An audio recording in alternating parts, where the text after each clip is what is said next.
10 things I didn't know before traveling to Palestine, West Bank. 1. The West Bank is mostly green and fertile mountains. It turns out that, for the most part, the West Bank is a mountainous, fertile region, consisting of lush, green, meadows, full of peace and harmony, only disturbed by the smell of olive trees and thyme.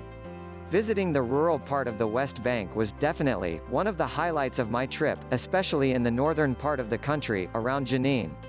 Only the southeastern part of the West Bank, around Jericho, is a desert. 2. Palestine is home to the most colorful job in the middle. While traveling in the West Bank, I discovered that selling pickles is the most colorful job in the Middle East. How cool is that? In Palestine, pickles are quite a big deal. You'll find them in all colors, shapes, and you'll eat them for breakfast, lunch and dinner. Beautiful shops, like the one below, can be seen all across the country. 3. Be careful, the West Bank is expensive. Unfortunately, traveling in Palestine is more expensive than you might think, with similar prices to Greece or Portugal.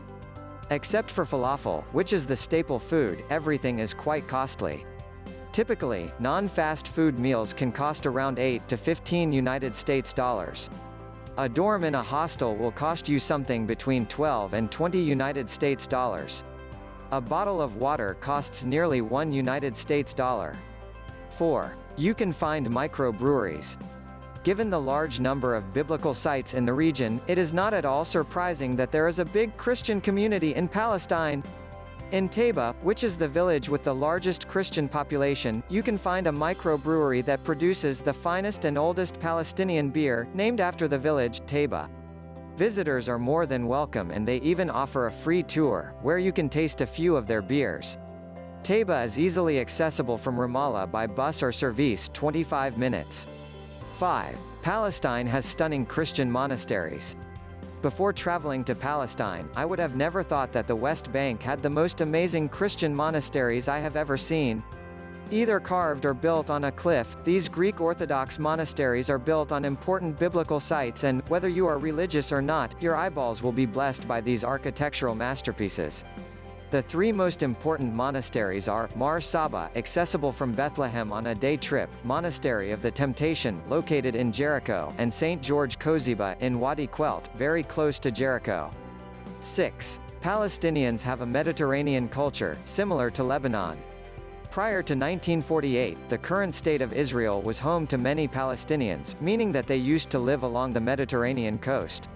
Today, unfortunately, the West Bank can't enjoy this coast anymore, but they have still kept some of their Mediterranean traditions. This means that absolutely all your meals will be served with olive oil, and, since I am from Spain, I felt at home. 7. The West Bank is the most modern and civilized region in the Middle East.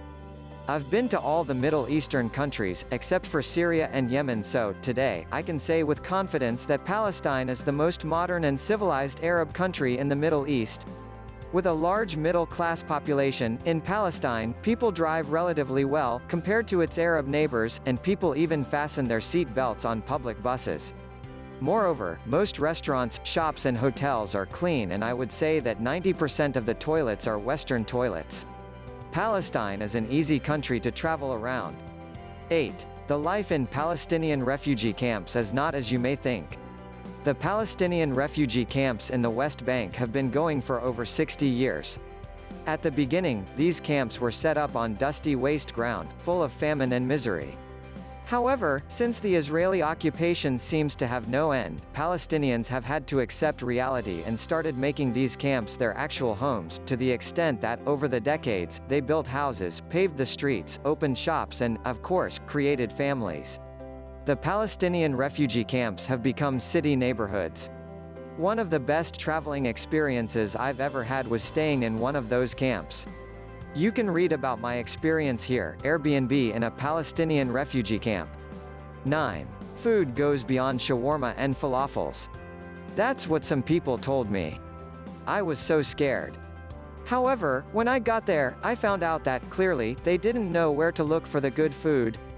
Palestinian cuisine is broad, and whereas it's true that most restaurants only serve Arabic fast food, in every city, you can find restaurants serving traditional homemade food, my favorite dishes being makluba rice, chicken, eggplant and cauliflower, and msa khan, roast chicken with loads of onions.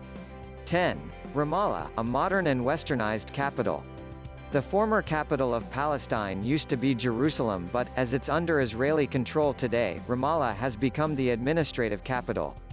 Home to a big expat community, either diplomats or NGO workers, Ramallah is a cosmopolitan and modern city where you can spend time drinking at any of the endless pubs or eating at the best fine dining restaurants in the country.